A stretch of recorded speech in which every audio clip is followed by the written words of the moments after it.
থাকবে। আমাদের এক হাতে থাকবে কলম, আরেক হাতে থাকবে রাষ্ট্রের সার্বভৌমত্ব। যে রাজনৈতিক অপসংস্কৃতি গোটা বাংলাদেশকে ধ্বংস করেছে একটা দীর্ঘ সময় ধরে, সেই জায়গা থেকে সেইটার কোনো পুনরাবৃত্তি আমাদের হাত ধরে অন্তত হবে না। 9 সেপ্টেম্বর ঢাকা বিশ্ববিদ্যালয়ের শিক্ষার্থীদের ভোটাধিকারের উপর আমরা আস্থা রাখছি। আমরা যেন গোটা বাংলাদেশের জন্য মানে একটা মডেল হতে পারি, যে আমরা যেন একটা এত কালের যে অপসংস্কৃতিগুলো আছে এগুলোর এগেনস্টের জন্য একটা সুন্দর পরিবেশ উপহার দিতে পারি, সেই আশাটাও কিন্তু বাংলাদেশের মানুষ আমাদের কাছ থেকে করে। এবং আমরা দীর্ঘ রাজনৈতিক অপসংস্কৃতিকে মোকাবেলা করে আজকের এই জায়গাটাতে যেহেতু এসেছি, যে রাজনৈতিক অপসংস্কৃতি গোটা বাংলাদেশকে ধ্বংস করেছে একটা দীর্ঘ সময় ধরে, সেই জায়গা থেকে সেইটার কোনো পুনরাবৃত্তি আমাদের হাত ধরে অন্তত হবে না, এটুকু নিশ্চয়তা আপনাদেরকে দিতে পারছে এবং গোটা দেশবাসীকে এবং ঢাকা বিশ্ববিদ্যালয়ের স্টুডেন্টকে দিতে পারছে। ঢাকা বিশ্ববিদ্যালয়ের শিক্ষার্থী ছাড়া সেখানে তো আর কারো ভোটাধিকার প্রয়োগ করার কোনো সুযোগ নেই। আমরা বিশ্বাস করি গণতন্ত্রে, আমরা বিশ্বাস করি ভোটাধিকারে। আমরা দেখেছি এর আগেও ফ্যাসিস্ট হাসিনা বিভিন্নভাবে সে অনেক ভালো বারবার বিভিন্নভাবে সে এস্টাবলিশ করার চেষ্টা করেছে। সুতরাং জনমত প্রতিফলিত হয় ভোটাধিকারের মধ্য দিয়ে। আমরা সেই ভোটাধিকারকে সম্মান জানিয়ে এবং সেই ভোটাধিকারের জন্য একটা দীর্ঘ সময় ধরে লড়াই সংগ্রাম করেছি এবং সেই ভোটাধিকার ঢাকা বিশ্ববিদ্যালয় থেকে সূচনা হতে যাচ্ছে গণতন্ত্র এবং ভোটাধিকারের। আমরা সেই 9 সেপ্টেম্বর ঢাকা বিশ্ববিদ্যালয়ের শিক্ষার্থীদের ভোটাধিকারের উপর আমরা আস্থা রাখছি। সেই পর্যন্ত আপনারা অপেক্ষা করুন। সুতরাং অন্য কোনো ম্যাটারে আমরা আপাতত কোনো কনসার্ন দিচ্ছি না। ক্লাসরুমে সরাসরি প্রচারণা শুধু গতকালকে না, এর আগেও আমরা দেখেছি অনেক হেভিওয়েট প্রার্থী সরাসরি ক্লাসরুমে প্রচারণা চালিয়েছে। এটা সুস্পষ্টভাবে নির্বাচনী আচরণবিধি লঙ্ঘন।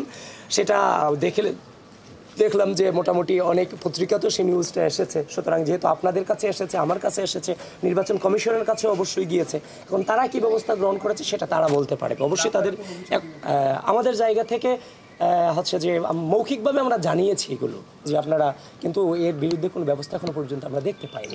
ট্যাগিং ফ্রেমিংয়ের যে কথাটা বলা হয়, 5 আগস্ট পরবর্তী সময়ে যে জিনিসটা নিয়ে বিশ্ববিদ্যালয়ের বিভিন্ন ক্যাম্পাসগুলিতে অনৈক্যের জায়গাটা তৈরি হয়েছে, সেটা হচ্ছে যে রাজনীতিকরণের একটা অপচেষ্টা হয়েছে। সেটা কিন্তু আপনারা সকলেই জানেন।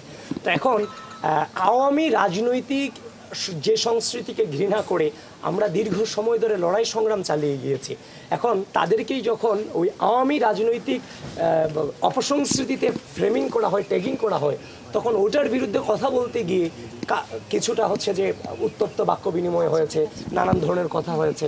এখন সবচেয়ে বড় কথা হচ্ছে, আপনি ক্যাম্পাসে রাজনীতি করতে চাচ্ছেন, কিন্তু আপনি আমাকে রাজনীতি করতে দেবেন না।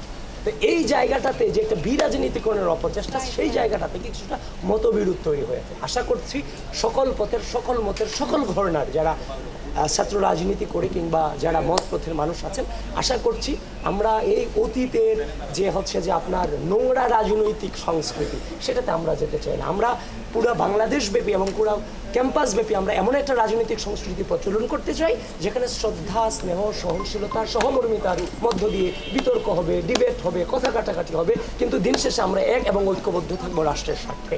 এবং এই যে আমরা যাচ্ছি, বিভিন্ন হলগুলিতে যাচ্ছি, আমি এখন মহসিন হলের ডোর টু ডোর আমি প্রচারণা করছি, আপনাদের সাথে কথা বলছি, মেয়েদের হলগুলোতে, প্রজেকশন মিটিংগুলোতে যাচ্ছি, প্রচুর পরিমাণে প্রশ্ন আসছে, বিতর্ক হচ্ছে, আমরা তাদের প্রশ্নগুলোর অ্যান্সার দিচ্ছি, ঠান্ডা মাথায় আমরা অ্যান্সার দিচ্ছি, তারা খুব হচ্ছে যে জোরালো প্রশ্ন আমাদের দিকে ছুড়ে দিচ্ছে। এই যে সহনশীলতা, তাদের কাছে আমরা শুনছি, জবাবদিহিতা করছি, জবাবদিহিতা করে ওইখান থেকে বেরিয়ে আসছি, এরকম একটা পরিবেশই তো আমরা চেয়েছিলাম। সেখানে প্রচুর পরিমাণে তর্ক বিতর্ক হবে, কিন্তু রাষ্ট্রের সাথে আমাদের ঐক্যবদ্ধতা জায়গা আমরা স্থির থাকবো। আমাদের এক হাতে থাকবে কলম, আরেক হাতে থাকবে রাষ্ট্রের সার্বভৌমত্ব।